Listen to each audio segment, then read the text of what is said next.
तुमच्या आसपास घडणाऱ्या घटना, उत्साहाच्या घटना, राजकीय घटना, क्राईम बद्दलच्या घटना तुमच्या वैयक्तिक प्रसिद्धीसाठीच्या जाहिराती असतील, तुम्ही राष्ट्रगीत न्यूजला देऊ शकता। त्यासाठी स्क्रीनवर दिलेल्या नंबरशी संपर्क साधा।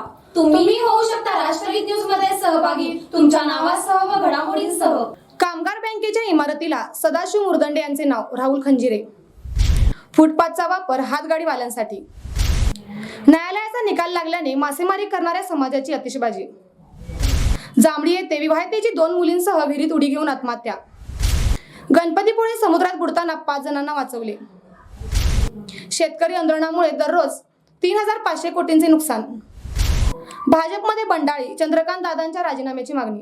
ताज्या बातम्यांसाठी राष्ट्रगीत न्यूजला सबस्क्राईब करा आणि बेल आयकॉन प्रेस करा। नमस्कार, राष्ट्रगीत न्यूज मध्ये आपले स्वागत। मी मोनिका वाघमारे। पाहूया सविस्तर बातम्या। इचलकरंजी शहराच्या औद्योगिक विकासामध्ये नगरपालिकेच्या तसेच काँग्रेस पक्षाच्या माध्यमातून ज्येष्ठ नेते कैलासवासी सदाशिव मुर्दंडे काका यांचे फार मोठे योगदान राहिले आहे। त्याचबरोबर इचलकरंजी इंडस्ट्रियल इस्टेट उभारणीपासून संस्थेच्या विकासामध्ये त्यांचा मोलाचा वाटा आहे।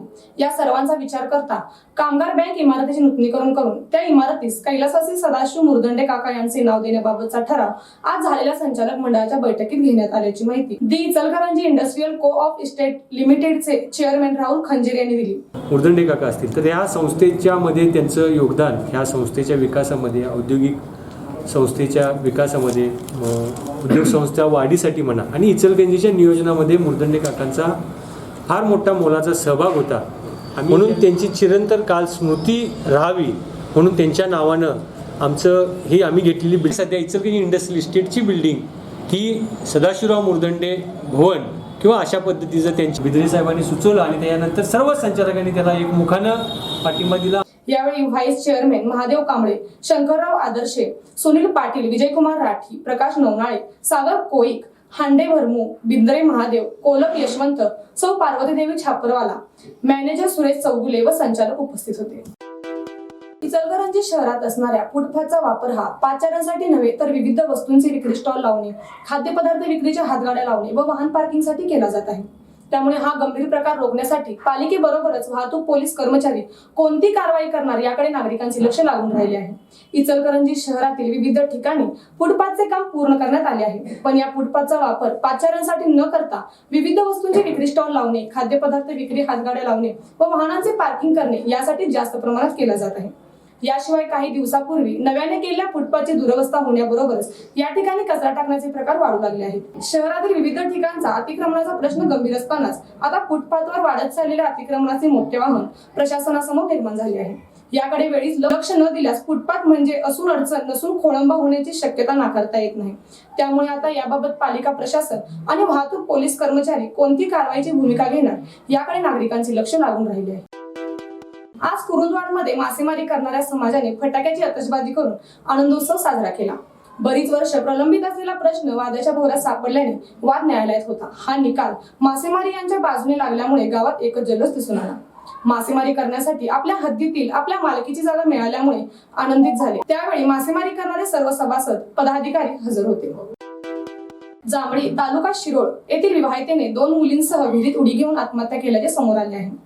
सुप्रिया शिवाजी भोसले वय 24, मृण्मयी शिवाजी भोसले वय 5, मृणाली शिवाजी भोसले वय 4 असे आत्महत्या केलेल्या मायलेकींची नावे आहेत। ही घटना सोमवारी सायंकाळच्या सुमारास घडल्याची शक्यता असून मंगळवारी दिनांक 15 रोजी सकाळी मोठी मुलगी मृण्मयीचा मृतदेह पाण्यावर तरंगताना आढळून आला। त्यानंतर हा प्रकार उघडकीस आला। कोल्हापूर जिल्ह्यातील बांबवडे येथील 5 जणांना गणपतीपुळे समुद्रात बुडताना वाचवण्यात आले। बांबवड्यातील 9 जण आज मंगळवारी सकाळी 9:30 वाजता गणपतीपुळे येथे आले।